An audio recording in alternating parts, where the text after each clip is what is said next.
एक सिंपल सा क्वेश्चन आप देख पा रहे होंगे अपनी स्क्रीन पे। The electrostatic potential inside a charged spherical ball is given by phi equal to AR square plus B, where R is the radius and the distance from the center, and radius भी बोल सकते हैं, distance from the center for the spherical ball, and A, B are the constants, then the charge density inside the ball is।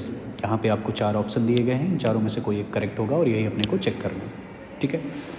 So question को देखते हैं और इसमें ये पता करते हैं कि पूछा क्या गया है। तो आप सभी देख पा रहे होंगे the charge density inside the ball is. Charge density किसी बॉल का पूछा गया और बॉल एक स्फेरिकल शेप में होता है। तो जब भी हम किसी बॉल का डेंसिटी पता करेंगे तो वो आपका रहेगा वॉल्यूम चार्ज डेंसिटी। अब ये मैं मान लेता हूँ कि एक बॉल है, एक स्फेयर की तरह बनाने का ट्राई कर रहा हूँ। तो ये एक बॉल है नॉर्मल सा। इस बॉल के लिए अपने को चार्ज डेंसिटी पता करना है और इस पूरे बॉल पे चार्ज रहा होगा। तो उसके लिए चार्ज डेंसिटी का फॉर्मूला होता है रो इक्वल टू, ऊपर रहेगा आपका चार्ज, नेट चार्ज, और नीचे रहेगा वॉल्यूम।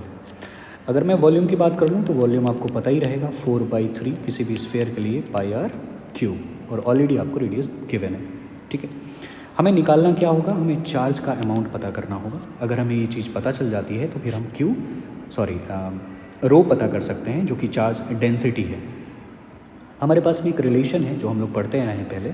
वो रिलेशन है E equal to minus dV/dr, और इस रिलेशन को हम लोग बोलते हैं relation between electric field and electric potential. And negative sign आता है क्योंकि ये पोटेंशियल ग्रेडियंट भी कहा जाता है, वो एक अलग टॉपिक है।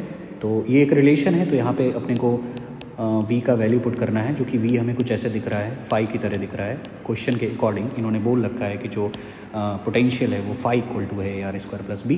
तो हमें कुछ नहीं करना है, फाई की वैल्यू यहाँ पे पुट करनी है। तो जब हम वैल्यू पुट करेंगे तो माइनस D, और फाई की जगह पे रखेंगे AR²+B, और रखने के साथ साथ में नीचे आ जाएगा आपका DR। और जब इसको नॉर्मली डिफरेंशिएट करा जाएगा तो माइनस AR² को डिफरेंशिएट करेंगे तो ये बाहर आएगा, R² को करेंगे तो 2R हो जाएगा और B 0 हो जाएगा। इसको थोड़ा सही से लिखेंगे तो माइनस का 2AR मिलेगा, जो कि E के बराबर में है। तो हमें यहाँ पे इलेक्ट्रिक फील्ड पता चल गया। अब अगर इलेक्ट्रिक फील्ड पता चल गया तो हमें गॉस थ्योरम पता है, हम सभी जानते हैं गॉस थ्योरम का फॉर्मूला E, और यहाँ पे रहेगा 4πr² इक्वल टू में रहता है Q/ε0, ठीक है। अब Q/ε0 है, तो अब सिंपल सी बात है, यहीं से हम Q का अमाउंट पता कर लेंगे। तो E का वैल्यू यहाँ पे पुट कर लेते हैं, यहाँ से लाके, ठीक है। ऑलरेडी आपने देख रखा है। सो E का वैल्यू क्या है, माइनस का 2 है, A है, R है, और इनटू में क्या रहेगा 4πr² रहेगा, इक्वल टू क्या रहेगा Q, और नीचे रहेगा ε0। इसको पूरे को सॉल्व करेंगे तो माइनस 8AR³ हो जाएगा, और साथ में पाई आएगा, और इक्वल टू में रहेगा Q/ε0। इसको थोड़ा और सही से लिख लेते हैं तो Q equal to minus 8πAR³, और साथ में रहेगा ε0। तो यहाँ से आपको Q का भी वैल्यू पता चल गया है, जैसे कि आप देख पा रहे हो। तो Q भी नोन है आपको, E भी नोन है। सो ये E से Q निकला है, और Q को ले जा के तुम्हें यहाँ पे पुट करना पड़ेगा। तो जब आप ऐसा कर पाएंगे तो आप चार्ज डेंसिटी पता कर लेंगे उस बॉल के लिए।